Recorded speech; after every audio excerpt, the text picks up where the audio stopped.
Vamos trabalhar que está na hora. Ela esteve na revolução que derrubou o ditador egípcio, a jornalista Alexandra Lucas Coelho. Por favor, venha para cá.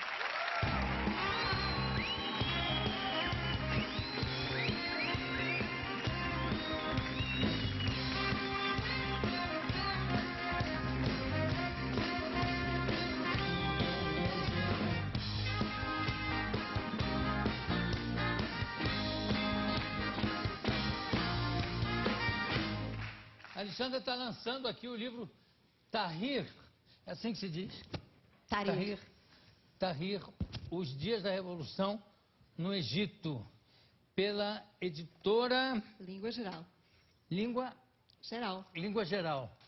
E como é que uma portuguesa foi parar lá exatamente nesse período tão brabo, tão difícil da Revolução? Na verdade, eu já estava morando aqui no Brasil. Eu trabalho aqui no Brasil como correspondente do Público, Jornal Português Público, e nos últimos 10 anos eu estive cobrindo sobretudo o Oriente Médio e Ásia Central. Isso foi o que eu fiz desde o 11 de setembro, desde 2001. Apesar, quer dizer, cobrindo, mas morando no Brasil e cobrindo... Não, no Brasil eu só estou há um ano. Então, nos últimos 10 anos eu tinha estado cobrindo esta região do mundo a partir do 11 de setembro. Sim. Morando em Lisboa e depois fui correspondente em Jerusalém. Então, eu tinha esta relação com esta zona do mundo, o Oriente Médio, tinha estado no Egito também, tinha estado em vários países da região. Aí, em 2010, eu vim morar para o Brasil para ser correspondente, eu moro no Rio, como correspondente do Público. Aí eu fui dar uma palestra em Portugal no final de janeiro e começou a Revolução no Egito. Eu tinha um voo para o Rio, mas em vez de eu voltar para o Rio, que era o que eu devia ter feito, que era o meu trabalho, eu tirei uma semana de férias e eu fui para o Cairo. Então, na verdade, eu fui para o Cairo de férias para estar na Revolução. É um bom lugar para se passar férias. Vamos ver quando é que tem revolução aí. Ah, vou lá. É um bom descanso, tranquilo. Mas, evidentemente, que foi um pretexto, né? Você foi já sabendo que ia chegar no fogo. Eu tinha estado antes no Egito, não é?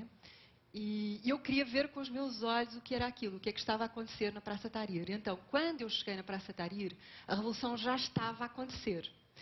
Desculpa, sem querer te interromper. Primeiro, chega mais junto aqui. Pronto. Sem querer te interromper, já interrompendo, como é que se pronuncia? É Tahrir ou é Tahrir? Como é que é? Tahrir. Tahrir. Eles dizem o H, né? bem difícil dizer aquele H, não é? Tahrir. Bem difícil. Bom, aí você chegou em plena confusão. Aí já estava acontecendo todo aquele acampamento, né, na Praça Tahrir, com centenas de milhares de pessoas tomando a praça. Praça Tahrir é o centro do Cairo, não é? É uma rotunda de onde saem as principais avenidas, fica à beira do Nilo.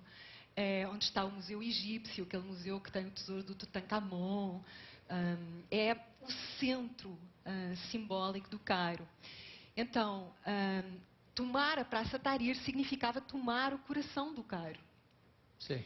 E eu tinha visto imagens na televisão, tinha lido aquilo que estava a acontecer e eu tinha muita curiosidade de perceber se aquilo era real, ou seja, se aquela tomada da praça era espontânea, era partidária, se cruzava gente de todos os partidos, jovens, velhos, comunistas, religiosos, etc. Interessava-me perceber se aquilo era de facto algo que vinha do povo, que vinha.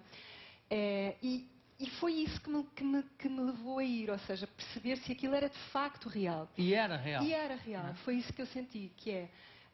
eu acho que a partir do primeiro momento em que nós punhamos o pé na praça, a praça estava cercada por várias barreiras, porque era uma altura muito tensa, o regime do Mubarak, o ditador egípcio, tinha gente na rua, havia polícia, havia tropas, havia bandos que estavam a tentar entrar na praça, já tinha acontecido violência, já tinham morrido centenas de pessoas, o ambiente estava bem tenso.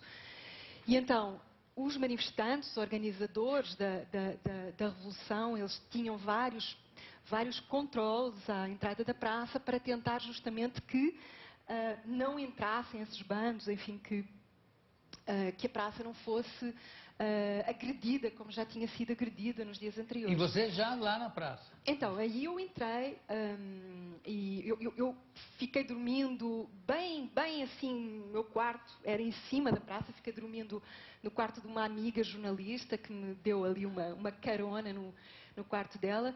E todo dia eu ia para a praça e depois eu fiquei dormindo na praça mesmo. Porque não dava para voltar? Não, porque eu queria ter essa experiência de passar o cotidiano daquela praça. O que era muito interessante na Praça Tahrir é, vocês imaginam, uma rotunda no meio de uma cidade árabe com milhões de habitantes, não é? Uma rotunda que normalmente está cheia de carros, de trânsito. Então, os manifestantes todos acampados lá, havia muitas tendas improvisadas e muita gente dormindo fora de tendas mesmo, no chão, em cobertores. Qual é a semelhança que existe entre a Praça Tahrir e a praça, como é que é, a praça chinesa lá? Tiananmen. Praça Tiananmen. Como é que é em português? Do Tianan... poder celestial do... É, Praça Tiananmen em Pequim. Eu creio... A Praça da Paz Celestial. Há uma semelhança entre as duas praças no sentido de se tem alguma coisa, alguma manifestação, o lugar ideal seria lá mesmo? Seria lá. A Praça Tahrir seria o lugar, o destino natural de uma revolução. Vamos mostrar uma foto da praça? Olha aí. Com as pessoas já... Aqui não está muito cheia ainda, não. Mas todo este espaço que vocês veem aqui, que não está com gente, ele estava totalmente tomado, não é? Os números variavam muito, mas eu creio que podemos dizer que 1 milhão de pessoas esteve ocupando a praça durante todos estes dias. Então, aí... E o presidente não foi passear nessa praça um pouquinho? O presidente nesses dias ele esteve bem distante da praça. Mas era muito interessante aquela organização que todo mundo, não havia um partido, não é, liderando. Era um pouco esse movimento que agora nós estamos assistindo, não é, em Wall Street, tudo isso. Aquela revolução era uma revolução sem cabeça, não é? Era uma revolução sem cabeça. Então, é incrível pensar. E alguém ficou sem depois já? Várias pessoas morreram 300 pessoas. Quando eu cheguei já tinham morrido 300 pessoas. Agora, eu não sei se já... Tem uma coisa que me aflige um pouco, é a semelhança do presidente com o Berlusconi. Se puder achar duas fotos, eu não sei se eles usam o mesmo cabeleireiro ou usam a mesma tinta. Depois a gente vai ver. Quando tiver, você me fala.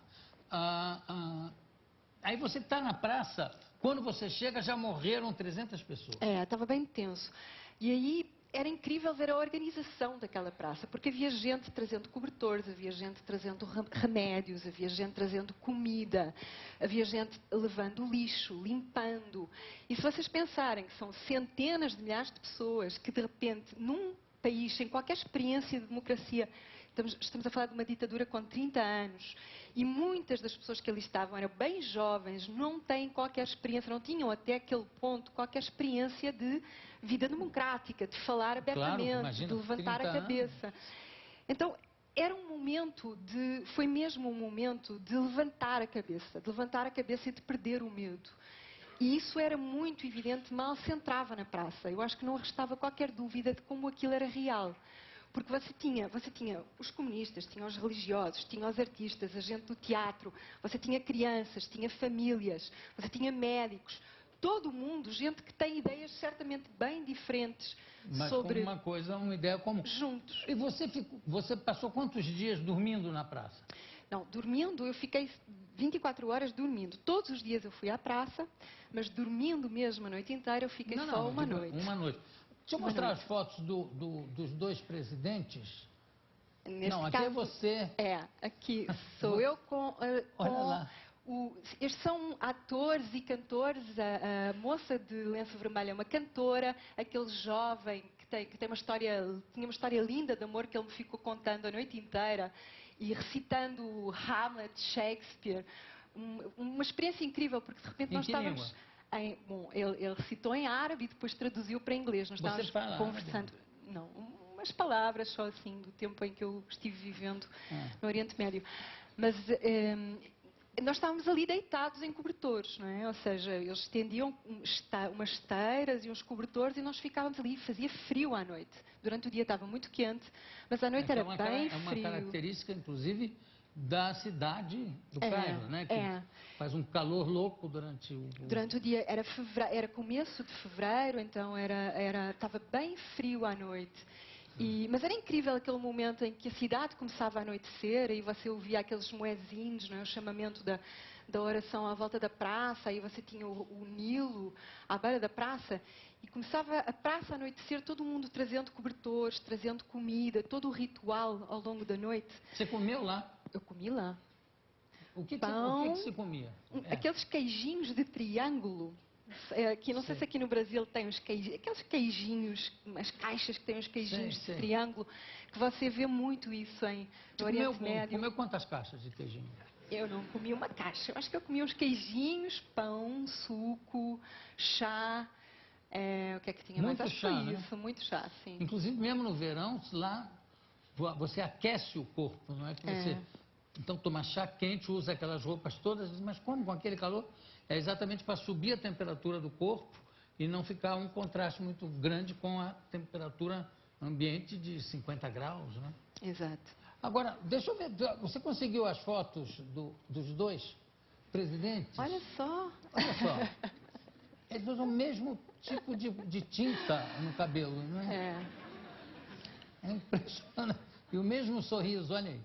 E o Berlusconi, quer dizer, claro que está numa democracia plena, né? Mas o Berlusconi está há quantos anos no poder? Você sabe, não sei. Bastante. Há demasiados, eu diria. Há demasiado? Há demasiados. Você que está falando, eu sou isento nisso. Eu, como gosto muito de Itália, eu diria há demasiados. E eu também gosto muito da Itália e ele gosta muito das italianas, né? Das italianas jovens. Bom, aí é o seguinte, é curioso, você foi para as férias exatamente na Revolução do Egito, mas você também, o primeiro conflito que você cobriu foi na queda do Gorbachev. Exatamente. Eu também estava de férias. Foi aí que tudo começou, na verdade. Na Bósnia, estava de férias também? Não, na Bósnia foi a rádio, na altura eu trabalhava na Rádio Nacional em Portugal e a rádio me enviou. Mas em Moscou eu estava de férias, eu tinha ido com um namorado, eu tinha 21 anos, eu tinha ido de comboio desde Lisboa, eu peguei um trem, vocês dizem trem aqui, eu peguei um trem, eu fui com um namorado e nós atravessámos a Europa toda até Moscou, onde ele tinha amigos. E nós íamos passar um mês de férias viajando pela Rússia. Na altura, a União Soviética, ainda era a União Soviética. E aí, no dia seguinte, a termos chegado, eu fui acordada às 5 da manhã com um telefonema da minha rádio, onde eu tinha começado a trabalhar 3 meses antes. Eu estava começando a ser jornalista. Para dizer que Gorbachev, houve um golpe, o Gorbachev está desaparecido, há tanques na rua, há uma revolução. Começa a trabalhar. Então aí eu comecei a trabalhar. E depois, a lua de mel na faixa de Gaza, programou alguma coisa assim? Mas é uma ideia.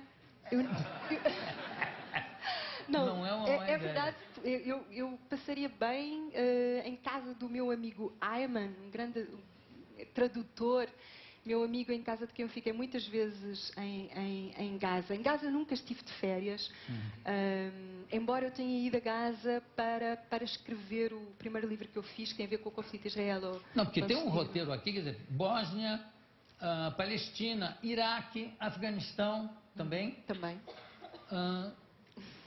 Quer dizer, a pessoa deve, inclusive, pode prever um momento de revolta vendo aonde você vai passar as suas férias? Mas você sabe, João, que sabe o que eu acho? É que cobrir a guerra, na verdade, é cobrir a vida. Não é? Cobrir a vida que está no meio da guerra, não é? Então, e cobrir a guerra é também cobrir essa intimidade que é a vida rolando, a vida que está acontecendo. Porque as pessoas, elas continuam a estudar, elas continuam a criar, elas continuam a pintar, continuam... Eu posso contar uma história? Deve. Eu já falei aqui do Ayman, meu amigo, tradutor, companheiro de muitos dias bons e maus na faixa de Gaza. O Ayman, que tem 3 filhas lindas, filhas entre os 6 e os 10 anos, Na última guerra que houve em Gaza, em 2009, foi a última vez que eu estive lá, ele depois me contou que ao longo da guerra o que ele e a mulher estavam tentando era ter um neném, porque eles têm 3 garotas lindas, mas não têm um filho. E eles queriam muito ter um filho. Então, eu na altura escrevi uma crónica sobre isto porque eu achei que acho que é fácil as pessoas poderem identificar-se, não é? No fundo, pensar, as coisas não são assim tão diferentes, não é? O que estava acontecendo naquela casa, no meio da faixa de Gaza, durante a guerra, com bombardeamentos contínuos, etc., era um casal tentando ter um neném, não é? Tentando ter um neném. E também quando eu brinco com você com o negócio de férias, na verdade, o jornalista não está nunca de férias, né? Mesmo quando está de férias, se tem um acontecimento no local onde está de férias, evidentemente que o jornalista quer ir cobrir, quer saber e quer participar, né? Evidentemente. É a primeira testemunha.